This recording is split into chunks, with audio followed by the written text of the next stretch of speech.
Hi, I'm Robert. In this video, I'm going to show you how we use the Dehaze tool to take this image from here to here, all in Lightroom. I'm back at one of my favorite viewpoints in all of Laguna Beach. Not many people know of this location, so I never have to battle with other photographers to get this spot. It makes photographing this spot much more relaxing. I don't have to worry about inconsiderate photographers standing in front of me to get their shot.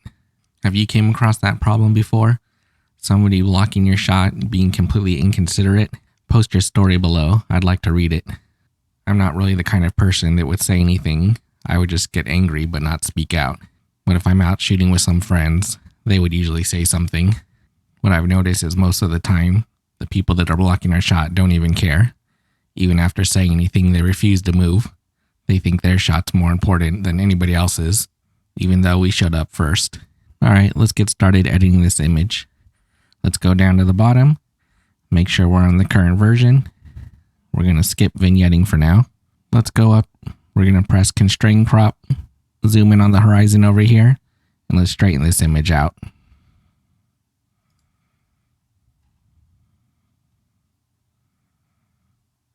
That looks good. We'll zoom out. Let's move on up. As always, remove chromatic aberrations and enable profile corrections. This will remove the barrel distortion and vignetting caused by most lenses. Let's go up to sharpening. Let's do our standard sharpening routine of 100 sharpening and applying a mask. Hold down the Alt key to bring up our mask and let's sharpen to right about here. I want to try and keep most of the sharpening out of the sky if possible. It just adds more grain to the sky that we don't need. I was shooting this on an old camera, a Canon 40D, so it's not the best image quality and it does have grain even at low ISO. I've since upgraded to a Nikon D750 and then after that to a Z6. Let's keep going up. We're going to skip this color section for now and go to the basic panel. I like the white balance where it's at, so I'm going to leave it alone. I want to open this image up, bringing down the highlights and bringing the shadows all the way up. I'm looking at our histogram. Our main area is not quite to the right, and we have a little bit of space here to move, so I'm going to adjust our white point by bringing it up. Once we start clipping, I'll back it down. Our black point is already clipping, so we don't need to adjust it anymore. Now we're taking advantage of the entire dynamic range, because we're spanning the entire histogram. Let's do a little bit of work on the sky here. Let's go down to the HSL panel, click on luminance. Luminance is how bright or how dark a color is. So I want to darken the blue that I see in the sky, just a little bit. We'll go down to -15. After I use luminance, I always go to saturation and increase the saturation in the same color. So we'll go up on the saturation in blue, and now we have a little bit more blue in the sky and it looks a little less washed out. Another color I want to work on is the green. We have a lot of green in our foreground. I don't want to lighten it or darken it, but I do want to add saturation. So I'm going to skip luminance, go straight to saturation in the green channel, and let's bring it up. That's good, not too much. Let's take a look at what it looked like before. Here's before. You can see the sky's washed out and our greens are a little bit less saturated. After, the green's a little more punchy as well as the blue. Now we've done my standard base edit for all images. We're still lacking contrast in this image. Everything just looks kind of blurry, even though it's in focus. Let's scroll up and use the Dehaze tool. We're going to scroll up on the Dehaze until it looks good. If we go too far, things start getting a little crazy. So let's back it down a bit. That looks pretty good. So let me show you what it looked like before. Here's before. Everything just looks kind of washed out, not very punchy. And here's after, once we apply the Dehaze. Everything's sharp, looks good, but not overly done. So Dehaze is one of the newer tools.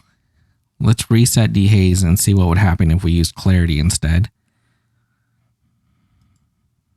So it's a very similar look, but it just doesn't look as good. We're still looking kind of faded here, not a lot of contrast. It looks overly sharp here in the foreground. So let's go back to our Dehaze. That's with Dehaze, much better. The colors look dark and vibrant. The whole image looks great. Now let's just make this image pop a little bit more. We're going to grab our brush tool. You can double click on effects to reset all of your tools. Press O to turn on our overlay, and let's brush in all of this rock and our foreground bushes.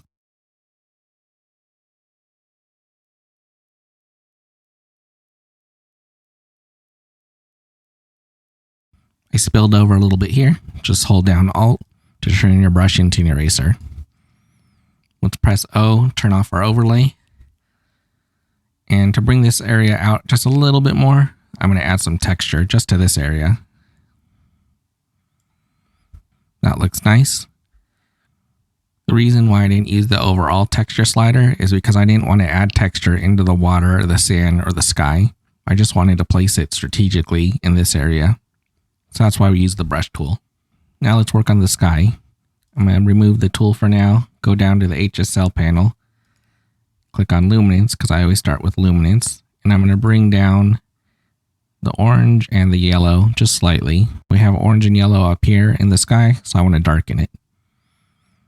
And then we'll go to saturation and bring it up just slightly. It's just a small change, we don't want to overdo it. I shot this image using a 3-stop soft edge graduated neutral density filter that had a pretty strong magenta color cast in it. You can see the magenta color cast up here in the top of the clouds. So let's get rid of it slightly. I'm going to use the brush tool this time.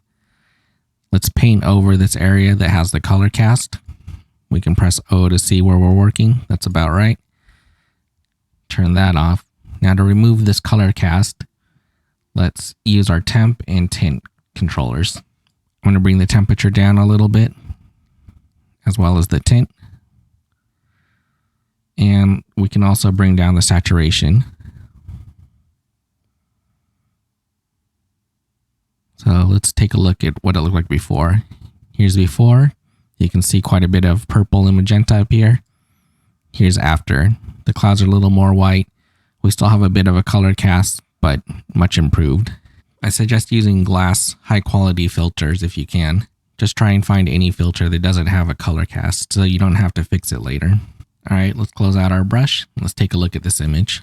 Here's our settings. I was at 1/50th of a second, f11. When you're up high like this, shooting down on the water, the shutter speed plays less of an effect. If you're right at the water edge, changing your shutter speed slightly will create more of an effect. So shutter speed is where you can play with to change the look of your image when you're close to the water. But when you're up high like this, it makes less of a difference. In this case, if you wanted a longer shutter speed, you would have needed to stack an ND filter on top. But I think this shutter speed looks nice for this image. We have nice natural looking water, good texture. I'm not really a fan of ultra long exposure shots where everything is just smoothed out. It just looks unnatural to me. I like this natural beach look. You can see the waves breaking and the texture all the way out to the water. One tip for composition is leave some space above your trees. If the top of the frame was right at the top of the tree, it would just feel crowded. So I always leave a little bit of space. I can't wait to get back out to this spot to shoot. It always looks different. Depending on the time of year and how much rain there's been, the plants will look different. Sometimes there'll be big waves or small waves. The tide could be high or it could be low. The best time to take this image is in December, so the sun will be far out over the water. You can see it here. If you were to take this image during summer, the sun would be so far north that you'd be losing a lot of the color in the image. My goal is to usually place the sun inside the frame. The area around the sun is going to have the most color during sunset. If the sun is at your back or way off to the side, you're not really going to get those intense colors. So plan your shots ahead so you can get the best results. I hope you liked this video. Please like and subscribe. Thanks.